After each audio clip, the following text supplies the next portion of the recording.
Hello everyone, so after we have already completed the cholinergic drugs, today we will be starting with the anticholinergic drugs. And before getting into this anticholinergic drugs, अगर आपने ये already नहीं देखा होगा तो आपको ये पता होना चाहिए because these are the basic concepts about acetylcholine और वो कहाँ पे उसका action होता है और कौन कौन से उसके receptors होते हैं और normally उसके physiological effects क्या होते हैं. तो ये जानने के बाद we can understand what are the actual actions of the drugs and at what sites do it produce its action.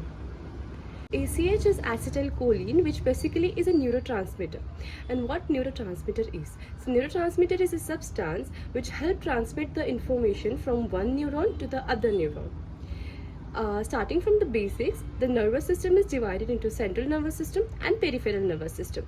Peripheral nervous system is further divided as somatic and autonomic. So somatic is the one which is under our voluntary control and autonomic is the one which is involuntary, and it is the activity of the smooth muscles and the glands in our body.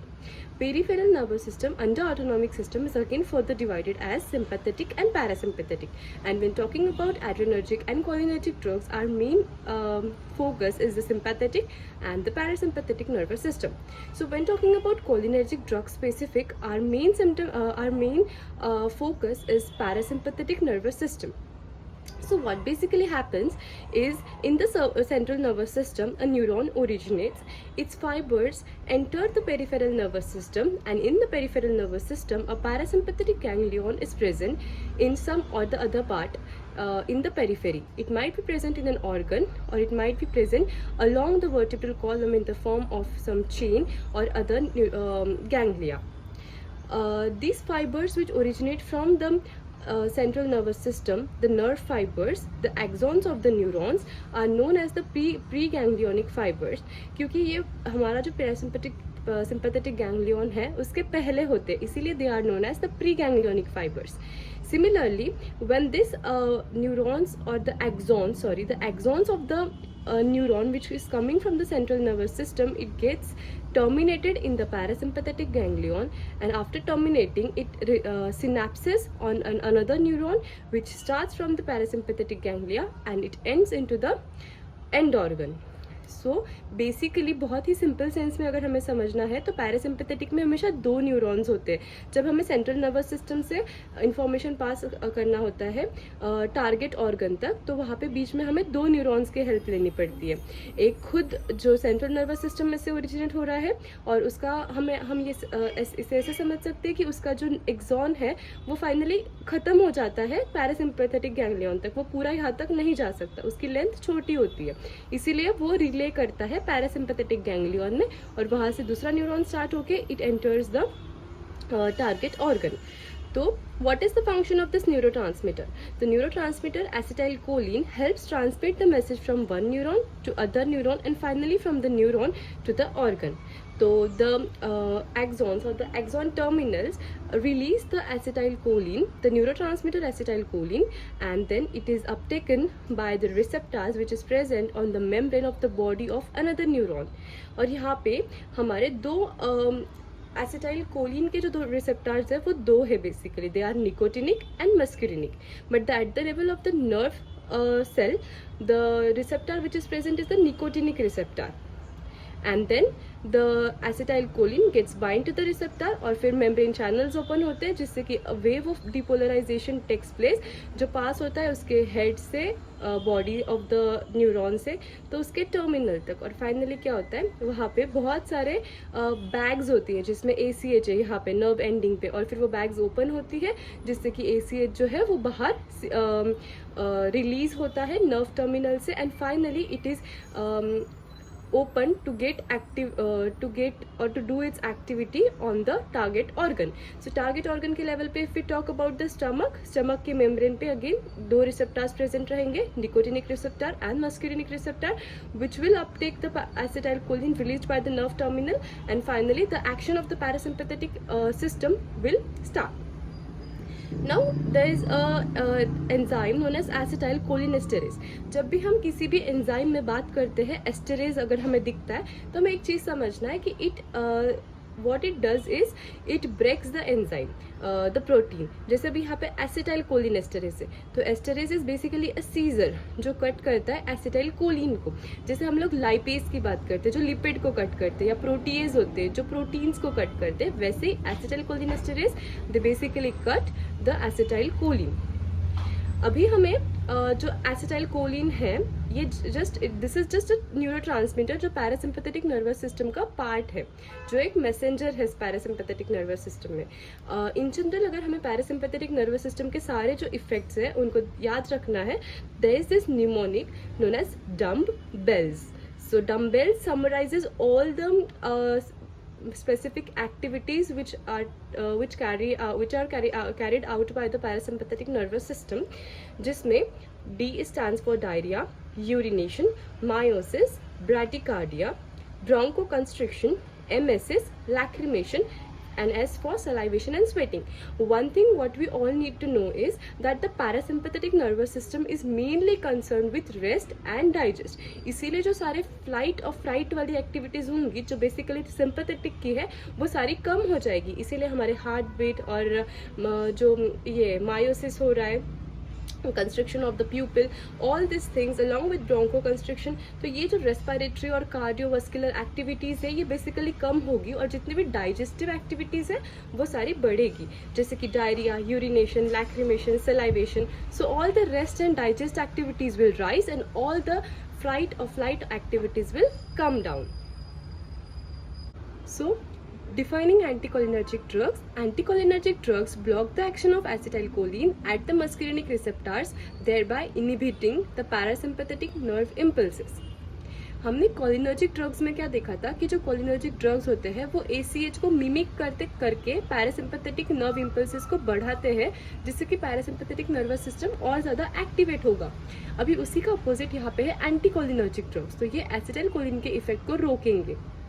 हमारे जो receptors है muscarinic and for that matter nicotinic receptor भी, दोनों को वो क्या करेंगे, block करेंगे, जिससे कि पैरासिम्पैथेटिक नर्व इम्पल्स आगे ना बढ़ सके. अब इसके दो टाइप्स होते हैं एंटीकोलिनर्जिक ड्रग्स के, जो एंटी मस्करिनिक्स हो सकते हैं और एंटी निकोटिनिक्स हो सकते हैं. बिकॉज वी नो कि कोलिनर्जिक ड्रग्स जो होते हैं उनके रिसेप्टार्स कितने होते हैं, तो वो दो टाइप के होते हैं, मस्करिनिक और निकोटिनिक. मस्करिनिक रिसेप्टार्स 5 टाइप के होते हैं, M1 to M5, और निकोटिनिक रिसेप्टर्स 2 टाइप के होते हैं, NM और NN. जो NM रिसेप्टर होता है वो हमारा प्रेजेंट होता है न्यूरोमस्कुलर जंक्शन पे, जहाँ पे एक नर्व और मसल या फिर सो नर्व एंड मसल्स जहाँ पे कम्युनिकेट करते हैं या इंटरैक्ट करते हैं, that junction is known as the neuromuscular junction.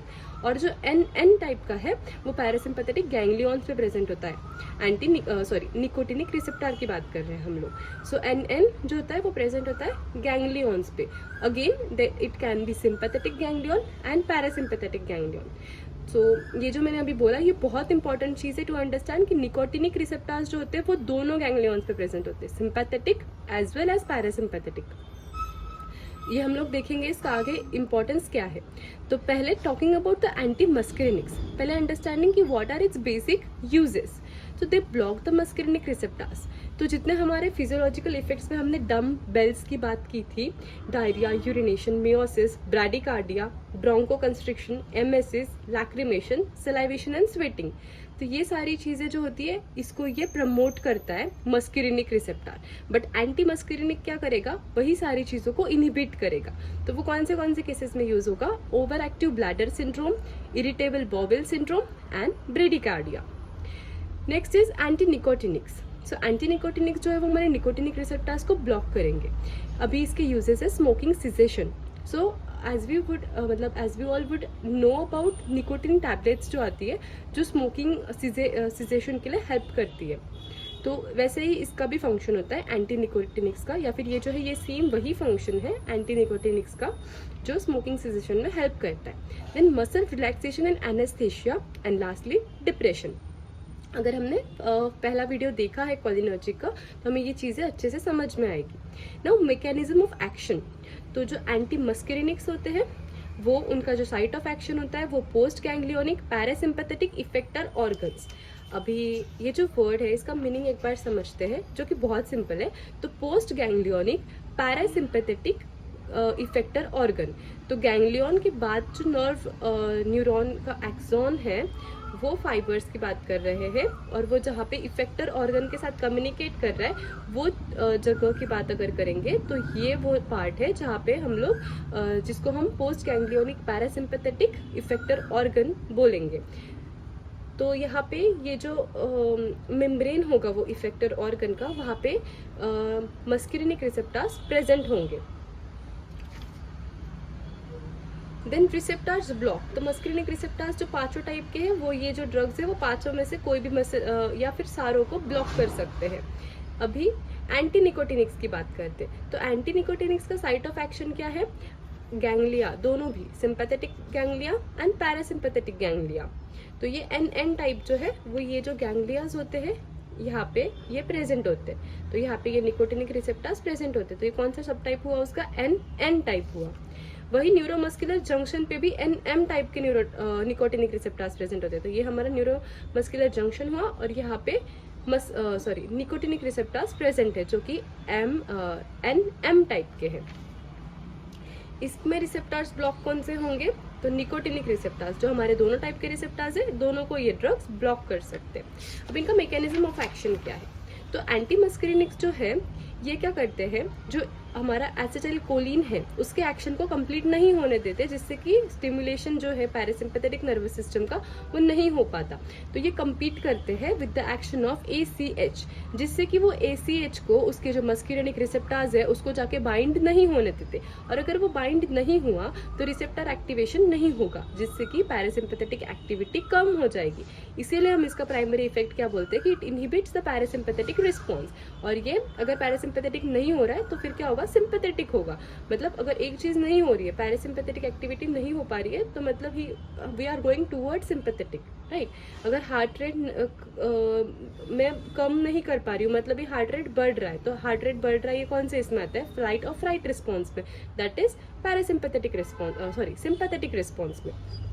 इसीलिए इसके मेजर फिजियोलॉजिकल एक्शंस जो रहेंगे वो सिंपैथेटिक लाइक रहेंगे। तो हार्ट रेट इंक्रीज होना, मिड्रियासिस मतलब pupil dilatation, then broncho dilatation, decrease GI motility, gastrointestinal motility, decrease secretions जैसे saliva, sweat, gastric and urinary retention, और इसका एग्जाम्पल है atropine. Now next is mechanism of anti nicotinics. So anti nicotinics क्या करते हैं? ये nicotine receptors को जाके बाइंड हो जाते हैं, जिससे कि ACH जो है वो जाके उसको बाइंड ना हो सके। और जब ACH नहीं बाइंड हो पाता तो जो एक्टिवेशन है रिसेप्टर का वो नहीं होता। So inhibits the depolarization of normal अगर मैकेनिज्म में पता है कि जब भी नर्व को एक सिग्नल पास करना होता है from one neuron to another neuron, तो वहाँ पे एक वेव ऑफ डीपोलराइजेशन होता है।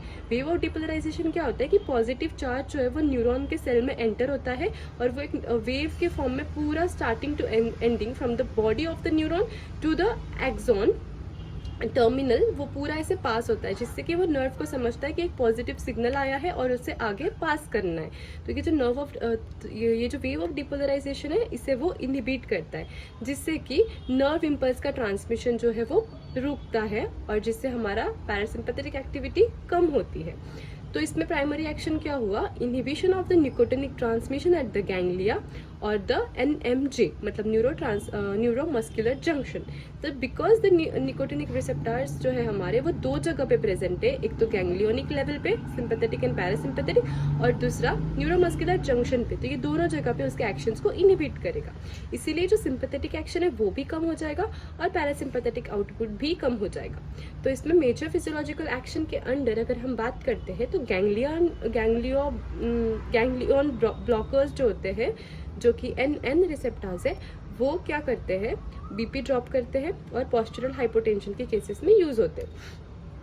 NM जो ब्लॉकर्स है जो कि न्यूरोमस्कुलर जंक्शन में यूज हो रहे हैं, वो किस केसेस में यूज होते हैं? तो skeletal muscle relaxation and paralysis, और इसका एग्जाम्पल है हेक्सामेथोनियम।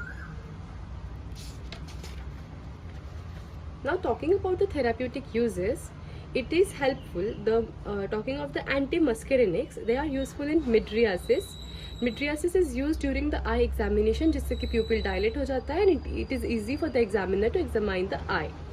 Bradycardia, asthma, COPD, motion sickness, Parkinson's disease, and it is antidote for the OPP. So OP poisoning, जो OPP poisoning बोलते हैं हम, उसके लिए एंटीडोट है. एडवर्स इफेक्ट्स, इसी के एडवर्स इफेक्ट्स में क्या हो सकता है कि dry mouth, blood vision, tachycardia, urinary retention, constipation, confusion और hyperthermia. Next, therapeutic uses of the nicotinic receptors, the anti-nicotinic drugs are muscle relaxation during surgery, intubation and mechanical ventilation. इसके adverse effects में क्या होता है कि जो ganglionic blockers होते हैं वो पोस्चरल हाइपोटेंशन कॉज कर सकते हैं, ड्राई माउथ कॉज करते हैं, कॉन्स्टिपेशन कॉज करते हैं, और NM ब्लॉकर्स जो है न्यूरोमस्कुलर जंक्शन पे जो ब्लॉक कर रहे हैं वो रेस्पिरेटरी डिस्ट्रेस और पैरालिसिस कॉज कर सकते हैं. Thank you.